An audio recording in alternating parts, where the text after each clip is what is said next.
Sherry Clifton is a dietary aide. She goes from room to room, checking in with patients to find out what they want to eat throughout the day. But one day, just a few months ago, she did more than just enter a menu on this computer. She helped save a patient who was having a stroke. So me and her, I go in and get her menus every meal. So we were just having a conversation, and that day she just said, well, Sherry, I don't feel right. And when she was talking, she wasn't completing the sentences. Clifton didn't panic. She quickly remembered an acronym she'd been taught in a stroke education course at the hospital.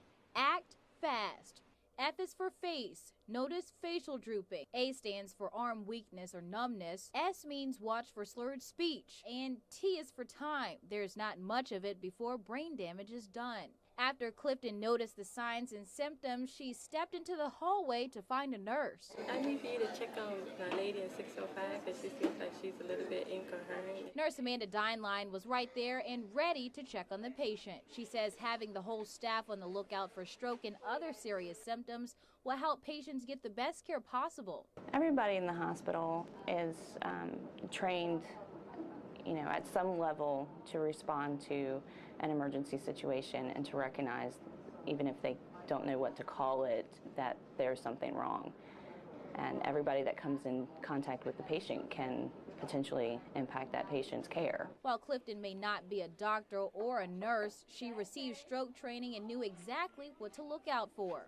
I think if you could depend on more than just the doctors or the nurses, if someone can step up to the plate, it'd be a good thing. And it was in this case, but had Clifton not acted fast, I believe that she would have probably had a lot of neurological deficits. So the next time you're at the hospital and see a dietary aide or maybe a valet, just know that they're caregivers too. Martha Jefferson wants all of their staff to be ready to save a life at any given moment. Stephanie Satchel, CBS 19 News.